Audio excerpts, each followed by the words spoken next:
I'm raising my kids in China and not America for many reasons, but today I'm just going to tell you 5. I'm going to tell you some Chinese culture related to these reasons and also some aha moments that I've had living here. I'm BeeRose. I've been living in China for 6 years. I have 2 mixed kids and my husband is Chinese, so I'm not your regular expat here. Let's talk about it all. My first point is about family culture. America focuses on the individual and China focuses more on the group. Growing up in America, I used to think that isolation was empowering and I didn't need others to thrive. And it's not just me who feels that way. It's definitely our society as a whole. Look at how people have gravitated from the big cities to suburbs. We live very private lives and our sense of community is just gone. Some may say that we're doing fine, but I beg to differ. Look at America's drug problem. Look at how many homeless people there are. Look at school shootings. It's crazy that that's even a thing. And there is definitely a common denominator here, and it's mental health.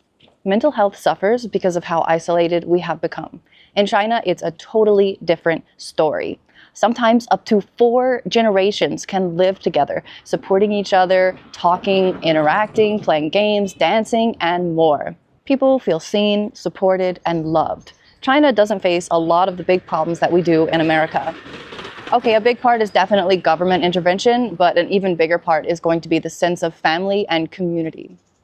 And take, for example, the elderly. As you age, it is so important to stay around people. In America, the elderly are sent to old folks' home and usually just left there. No one goes to visit them.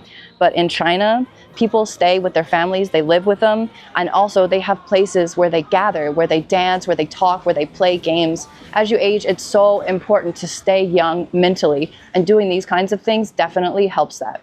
Raising my kids in China will show them that, yes, they are important as an individual, but in a group, we bring strength to one another.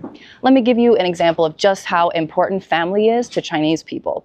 Every single holiday, you cannot book tickets. Why? Because everybody goes home to see their families. In America, this is not the case. Maybe people will get together on Christmas, but every holiday is not happening. And next, religion. I've wanted to talk about this for a really long time because I'm from the south of the United States, which means religion is a super big deal. Since I was young, I have had religion pushed down my throat. I was told that if I don't follow the Bible, I'm a bad person, I'm a sinner, and I'm going to hell. When you're young and being told things like this, I think it's really, really dangerous because you feel peer pressure to believe something that you maybe would not have believed in if you didn't have these people telling you things like this. And also, it can delay you in finding yourself on your own journey in life. In China, if you want to be religious, you can be. There are churches, there are temples, and also there are mosques, like this one here, the Qianmen Mosque. People are good people here, but they don't need religion to do so. Religion is not a very big thing. This means that in China, my kids won't have religion pushed down their throats. They can decide who they want to be and not be influenced and thus confused. I will support my kids in whatever they want to be, whatever they want to believe. I feel like it's very important that they get the choice. Now let's move on to the cute stuff. This is something that many people do not know about Chinese people, and it's called renqing, which literally means human feelings or kindness. There's a saying in Chinese, if you give a person a drop of water, they will give you a bubbling spring back. To simplify this, it just means that if somebody gives you something, you should reciprocate that and give them something. I found out about renqing from working at tons of Chinese companies. I'm a gift giver, I love to do it, so I would give my Chinese friends gifts, and then they would give me gifts and more gifts and more gifts. I was drowning in gifts.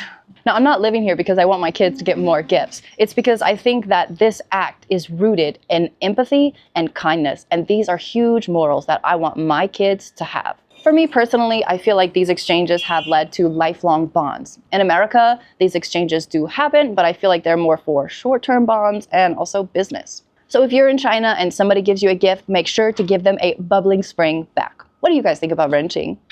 And my next point, China's attitude towards having kids is way better. After you give birth in America, you're lucky to have a few weeks off. You go back to work when you're still healing, still wounded, still in tons of pain, and give your literal just born baby to someone who's not their mama. In China, let me tell you all of the benefits that I got while I was working for a Chinese company. So while I was pregnant, every month I got paid time off to go to doctor's checks. When I got really big and pregnant, like towards the end of it, I got 2 paid days a month because the doctors wanted to see me more often. Okay, when I had the baby, I got 5 months off, all paid. And when I went back to work, I got off work an hour earlier because I had to go breastfeed my child, and also I was given time to pump at work. And in addition to my vacation days, I was given 5 paid days off just for family purposes.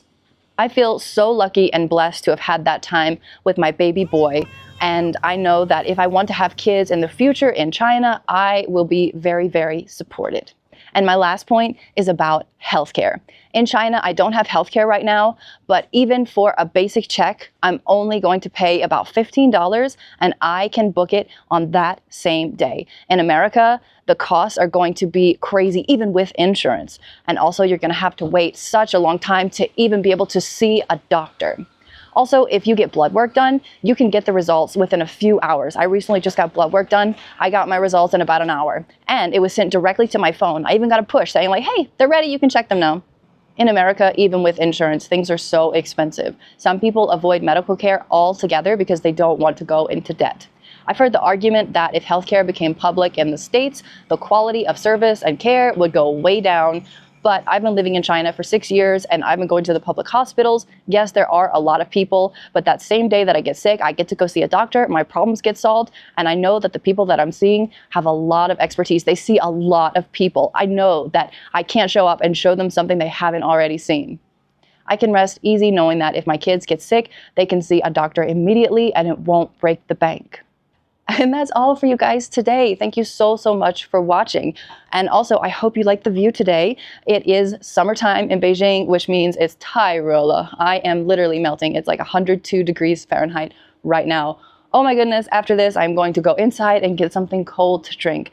And also, I wanted to tell you guys, the last video, a bunch of you congratulated me on being pregnant. That footage was actually from a year ago, and I was pregnant with my daughter, Aaliyah, but I do want to be transparent with you guys. I did get pregnant again with my 3rd child, but I had a miscarriage, and that's why I disappeared for about a week. I just needed some time to myself and to cope with everything, but I'm back, and I'm so thankful for my health and for my 2 kids, and I'm gonna keep on keeping on. Thank you so much for your support. I really appreciate all you guys so much. I will definitely make a short video in the future about my experience here in China because miscarriages are just a taboo subject and I don't want them to be. I think we should normalize it. And I don't know if you guys realize, but I just hit 50,000 on YouTube, which is insane. I appreciate all of you so much. And I'm also about to hit 100,000 on Xiaohongshu, which is insane to me. Thank you so much. I couldn't be where I am without you guys. Your support means everything to me. And if you're new here and you want to support this channel, please hit the subscribe button because it helps us keep doing what we're doing. And we have some really amazing and exciting content coming for you very soon. We have some travel plans. We can't wait to share it with you guys. All right, guys, until next time, BeeRose out.